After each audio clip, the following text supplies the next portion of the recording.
오늘 이 자리에는 다양한 사람들이 모여 있습니다. 인종이 다르고 문화가 다르고 또 세대가 다르고 또 성별이 또 다르고 어쩌면 가치관들이 서로 다른 사람들이 모였을지 모르겠습니다. 하지만 이 자리에 앉아서 예배하는 여러분들이 다 이렇게 다르더라도 한 가지는 같아야 합니다. 그게 뭘까요? 그것이 바로 믿음입니다. 이 세상에는 온갖 다양한 믿음이 있죠. 사람을 믿는 믿음, 또 돈을 믿는 믿음, 또 건강을 믿는 믿음, 또 지식을 믿는 믿음 등 이 중에 이런 것들은 훗날에 변화되지 않는, 변질되지 않는 것은 하나도 없죠. 하지만 사람도 돈도 건강도 지식도 믿을 게 못 되죠. 예를 들면 우리는 이렇게 사랑은 거짓말을 하지 않는다 이렇게 생각하고 이렇게 사람을 믿습니다. 혹은 그 사람의 이런 퍼스널리티, 인격을 믿는데 결국은 어떤 경우 그 사랑도 잃게 되고 또 그 사람도 같이 잃어버리는 경우가 있습니다. 돈을 볼까요? 돈이 곧 모든 것이다 라고 믿고 돈을 의지하는 사람도 보니까 부자와 나사로 보니까 결국 돈 때문에 죽는 것을 봅니다. 건강을 볼까요? 건강도 우리가 건강할 때는 평생 건강할 것 같지만, 우리 여기 티네이저들도 있지만 건강 생각 안 하잖아요. 건강할 것 같지만 이 건강도 하루아침에 이 건강이 우리를 배신할 수도 있습니다. 이처럼 이 세상에는 내가 믿는 것과 상관없이 우리에게 이런 불신을 주는 것들도 많이 있더라는 겁니다. 그러나 수많은 불신 속에서도 절대로 변질되거나 불신을 주지 않는 것이 있어요. 그게 뭘까요? 그것은 바로 예수 그리스도를 믿는 자에게 구원을 주시는 바로 우리 하나님의 그 약속하심이십니다. 저는 지금까지 인간이 믿고 의지하는 것들이 다 깨어지고 또 다 무너지는 것은 수없이 보았으나 믿는 자에게 구원을 주신다는 그 약속이 깨어졌다는 말을 들은 적이 없어요. 하나님은 이 약속을 정하신 이후로 지금까지 단 한 번이라도 이 약속을 어기신 적이 없다는 것이죠. 우리는 이 로마서를 통해서 구원 주실 자를 선택하여 주시는 그 하나님에 대하여 말씀을 들었죠. 이 말씀을 듣고 어떤 사람은 왜 어떤 사람은 구원받도록 벌써 이미 선택을 받았고 어떤 사람은 선택받지 못했는가, 공평하지 못하다, 하나님을 원망하고 불평하는 사람도 많이 보았습니다. 저는 그렇게 하나님을 원망하고 불평하는 사람들에게 한 가지만 물어보고 싶어요. 혹시 어떤 사람이 하나님을 믿기로 마음에 결정을 했는데, 믿었는데 그 사람이 결국 구원받지 못하더라, 구원받지 못하는 그런 케이스가 있는지 물어보고 싶어요.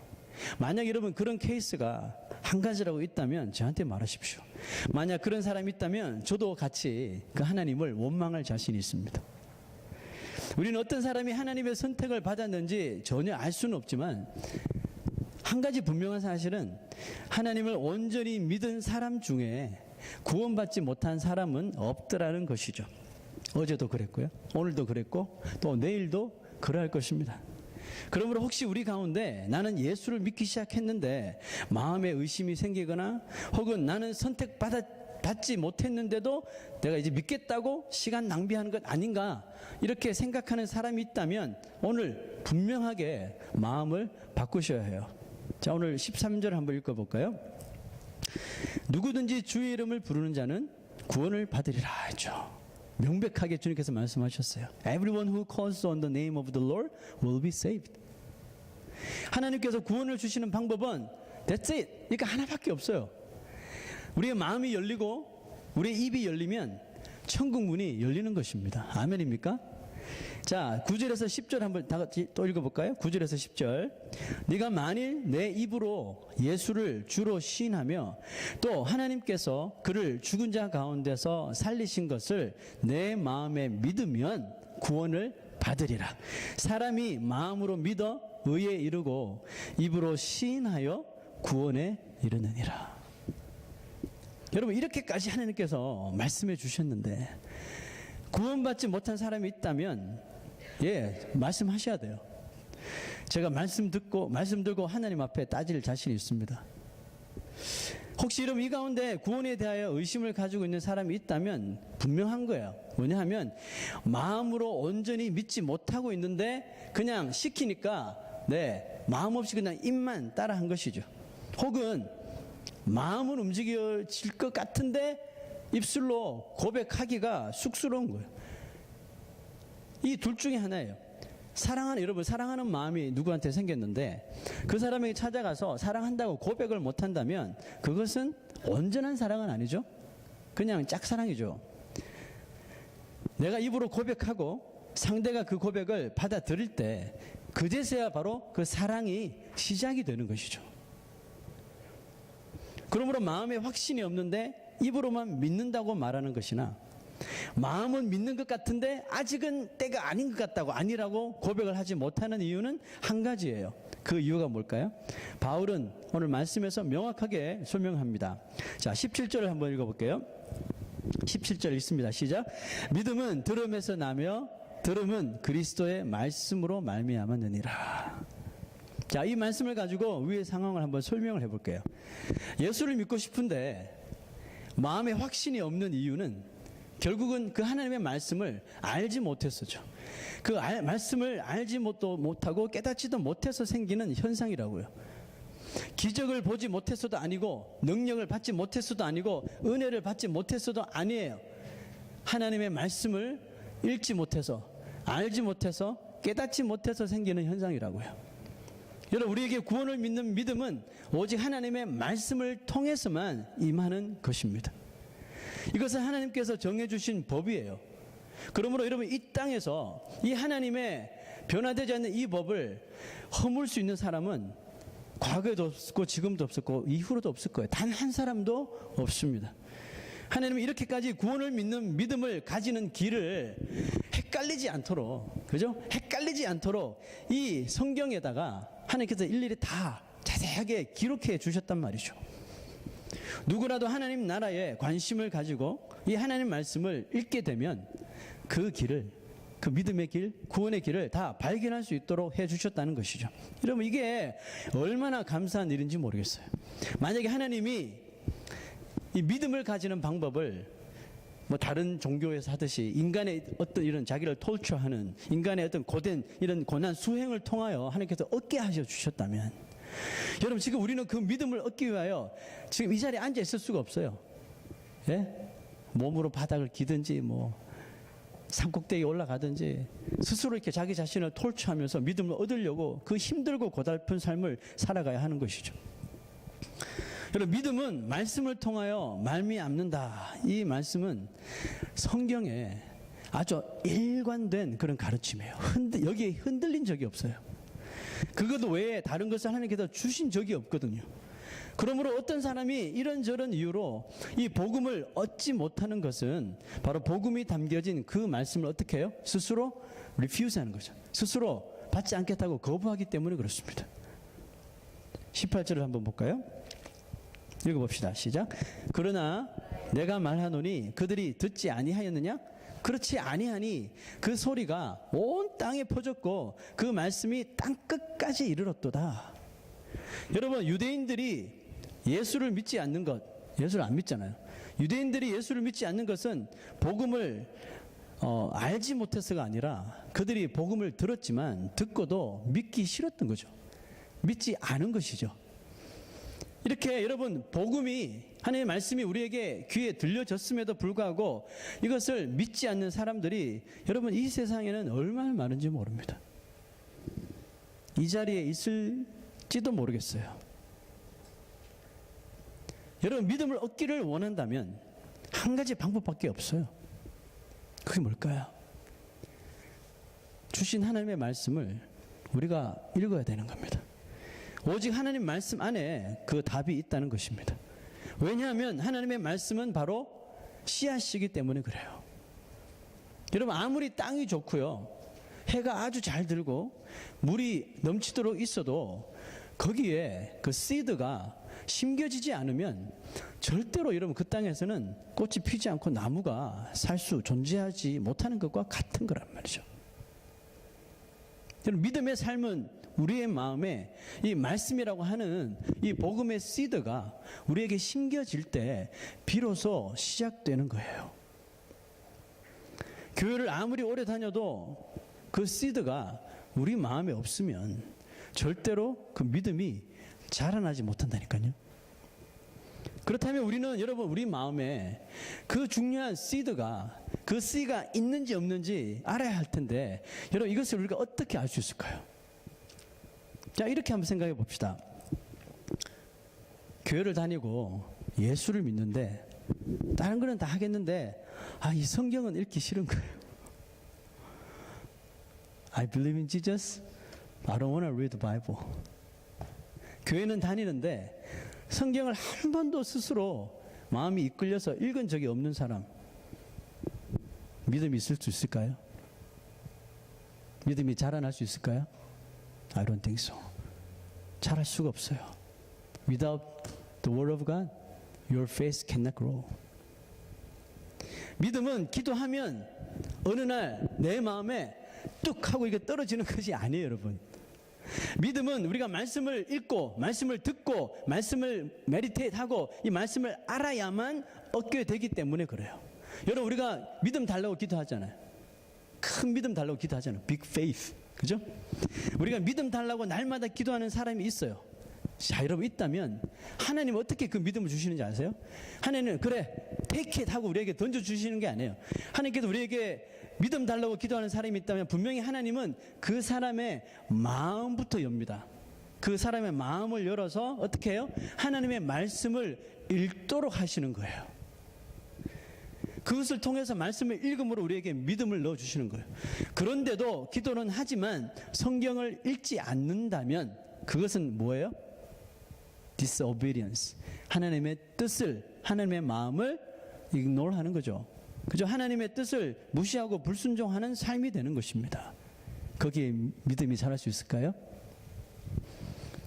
우리가 신앙생활을 하다 보면 burnout 될 때도 있고요. 점점 우리가 마르고 이 신앙이 시들시들해지는 때가 있습니다.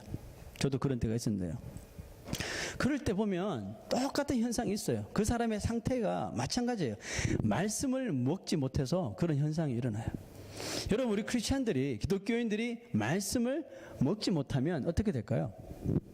우리의 바디는 계속 살 수 있지만 우리의 스피릿은 영은 점점 메말라지는 거예요. 그리고 서서히 우리의 영이 영적으로 죽어가는 거예요. 여러분 이스라엘이 한때 멸망했잖아요. 이스라엘이 멸망한 이유가 뭐예요? 그들이 하나님보다 세상의 것들을, 세상의 우상들을 더 사랑했기 때문이죠. 결국 그들이 하나님의 말씀을 다 떠나버렸기 때문에 하나님의 말씀을 떠나는 것은 어떻게 보면 간단한 거예요. 우리에게 주신 이 말씀을 never open, 이것을 한 번도 열지 않는 거예요. 무슨 뜻이에요? What does that mean? Sunday 교회 와서 open and close and the next Sunday open the Bible. 이걸 이야기하는 겁니다. 여러분 말씀을 떠나는 건 간단해요. 우리의 삶 속에 말씀을 오픈하지 않는 거예요. 말씀을 열지 않는 거예요. 신앙의 삶을 산다고 말하면서 하나님의 말씀을 열지 않는 사람은 어떤 사람인 줄 아세요? 이 사람은 바로 옛날에 과거에 내가 받았던 은혜만 이거라도 붙잡고 살면 되는데 그때 받았던 은혜만 생각하고 붙들고 사는 사람이에요. 무슨 뜻입니까? 소위 내가 그때 다 듣고 받았기 때문에 I know everything. 내가 다 안다고 생각하는 사람이죠. 말씀 이 전체를 내가 다 믿는다고 말만 하지 그 말씀 안에 무엇이 있는지 어떤 하나님의 사랑, 하나님의 뜻, 하나님의 은혜가 있는지 이것을 실제로는 경험해 보지 못하는 사람이라는 거죠. 자, 여러분, 그래서 이 유대인들이 불쌍한 것이에요. 왜 유대인들이 불쌍해요? 저렇게 잘 사는데? 왜 그런지 아세요? 이 유대인들은 이 하나님의 말씀에 반쪽만 믿기 때문에 그래요. 그 반쪽만 믿나요? 그 반쪽 안에 그 반쪽만 또 믿고 뉴 테스트먼트 신약은 아예 인정을 하지 않습니다. 여러분 신약 성경에는 우리 오늘 본 말씀 읽었지만 이 믿음의 다이아몬드가 깔려 있죠. 그런데 이 말씀들을 한 번도 열어볼 생각도 하지 않고 그 사람들은 오직 자기 과거에 조상들이 받았던, 조상들이 약속을 받았던, 선택함을 받았던 그거 하나만 믿고 지금까지 그냥 사는 거예요. 자, 여러분 제 이야기 한번 들어보십시오. 어떤 아들이 고등학교를 졸업하고 대학을 갑니다. 대학을 가기 위해서, 이제 도움을 가기 위해서 집을 떠나게 됐어요. 여기 있는 학생들도 떠날지 몰라요. 나중에 안 떠났으면 좋겠는데, 네, 집을 떠나게 되었습니다. 이제 멀리 학교로 가게 되는 이 아들에게 아버지는 조용히 찾아와서 책 한 권을 이렇게 이쁘게 포장해서 책 한 권을 선물합니다. 그리고 매일 읽어보라고 당부를 하죠. 평소에 책 읽는 것을 너무너무 싫어했던 우리 세연이처럼 너무 싫어했던 그 아들이 이 책을 받고 난 다음에 그냥 가방에 집어넣는 거예요. 그리고 dorm에 가서도 그냥 그 책을 한 구석에 그냥 처박아 둔 거예요. 한 번도 그 책을 오픈하지 않았어요. 자, 집에서 떠나 학교, 대학을 와서 아주 마음스럽게, 자유스럽게 자유의 삶을 살았던 이 아들, 그냥 하고 싶은 거 다 하는 거예요. 예? 먹고 싶은 거 먹고, 마실 거 막 먹고, 뭐 주록도 하고, 뭐 마음껏 즐기면서 시간을 다 보냅니다. 당연히 이제 그레이드를 다 페일하죠. 자, 낙제를 하고서 이제 학교에서 kick out, 쫓겨날 위기에 처합니다. 자, 이 낙심한 아들이 모든 것을 포기합니다. 포기하고 이제 아유, my life is the end, 끝이다 생각하고 이제 패킹을 하죠. 도움에서 나와야 되니까 짐을 쌉니다. 짐을 싸던 중에 저 구석에서 아주 먼지가 가득히 쌓여있는 책 한 권을 발견하죠. 그리고 가만히 생각해 보니까 아, 저거 아버지가 옛날에 나한테 꼭 읽으라고 주신 그 책인 거예요. 그래서 아이, 버릴까 하다가 아이, 그래도 아버지한테 미안한 마음이 들어서 그 책을 꺼냅니다. 그래서 먼지를 틀고 무슨 책이야 하고 책을 읽기 시작하는 거예요. 저 타이틀을 한번 보자 하고 딱 열었어요. 깜짝 놀란 거죠. 왜 놀랐을까요? 책을 펴고 한 페이지 한 페이지 읽어 나가는데 그 페이지, each 페이지마다 아버지가 돈을 넣어 주신 거예요. 한 페이지 읽을 때 얼마인지는 모르겠어요. 10불이면 좋겠는데 페이지 넘길 때마다 돈을 다 넣어 놓으신 거죠. 와, 아버지가 나를 이렇게 사랑하셨구나. 그 아버지의 마음에 감동을 받습니다, 아들이. 그래서 그 자리에서 계속적으로 그 책을 읽기 시작했어요. 왜요? 돈이 있으니까. 네, 그 책을 읽기 시작했고 얼마 읽지 않아서 그 책을 든 그 아들의 손에 눈물이 뚝뚝 떨어지게 됩니다. 여러분, 아들은 왜 울었을까요? 아버지의 사랑이 너무 고마워서요? 아버지 때문이 아니었어요. 아니면 계속 페이지마다 돈을 넣어놔서 돈 때문에 울었을까요? 그것도 아니에요. 이 아들이 울었던 이유는 자기가 읽었던 그 책에 기록되어 있는 내용 때문에 울었던 것입니다. 여러분, 그 책이 무슨 책이었을까요? 바이블이죠. 성경책이었어요. 성경을 읽다가 죄인을 구원하여 주시는, 소망 없는 자를 소망 있게 하시는 그 예수 그리스도가 있다는 사실을, 그는 그 책을 통하여서 바로 영적인 아버지 하나님을 만났기 때문에 눈물 흘릴 수밖에 없었습니다. 여러분, 성경에 이런 게 찬송에 하늘을 두루마리 삼고 바다를 먹물 삼아도 다 기록할 수 없는 것이 하나님의 사랑이요 하나님의 은혜라고 말했어요. 참 어려운 일이죠. 이 세상에 있는 모든 노트를 다 꺼내서 하나님의 사랑과 은혜를 쓰려고 해도 할 수 없대요. 그만큼 크다는 거죠. 하지만 그 어려운 일을 하나님은 바로 이 한 권의 성경책 안에 다 추각해서 기록해 놓으셨다는 것이죠.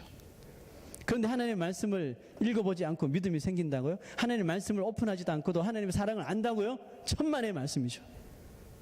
어디서 그런 소리를 하지 마십시오. 오스왈드 챔버스의 그 묵상집을 읽어나니까 이런 구절이 있었습니다. 자, 한번 볼까요? 믿음의 삶이란 날개를 펼쳐 저 높은 곳에 단숨에 날아오르는 삶을 의미하지 않습니다. 오히려 한 걸음씩 계속 걸으며 나아가지만 지치지 않는 삶을 의미하는 것이죠. 제가 영어로 읽어볼게요. The life of faith is not a life of mounting up with wings, but a life of walking and not fainting.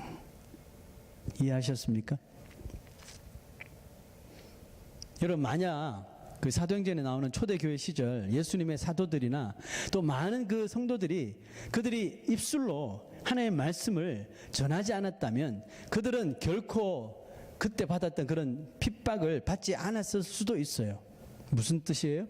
그들이 말로 복음을 전하지 않고 그냥 행동으로 We are Christian, 우리는 예수 믿는 사람이에요. 그래서 여러분들에게 선을 베풀려고 합니다. 좋은 일, 도네이션을 많이 하고 가난한 사람을 돕고 이런 식으로 우리는 크리스찬이기 때문에 여러분을 돕습니다. 이런 식으로 행동으로 전도를 했다면 아마 그들은 핍박을 받지 않았을 수도 있을 거예요. 왜요? 좋은 일 하는데 왜 핍박해요? 그죠? 근데 그들은 엄청난 핍박을 받았단 말이죠. 왜요? 입으로 시인했기 때문에, 입으로 증거했기 때문에, 이 입으로 증거한 것 때문에 그들이 죽음을 당하고 순교를 당했단 말이죠. 왜 그렇게 했을까요? 전하지 않으면, 그 사람들이 말씀을 듣지 못하면 믿음이 생기지 않기 때문에 그들이 말씀을 듣고 믿음이 생기도록 그들이 죽더라도 끝까지 전한 것입니다. 15절 한번 볼까요? 오늘 저의 설교가 되기도 했던 이 구절을 한번 보겠습니다. 아름답도다 좋은 소식을 전하는 자들의 발이여.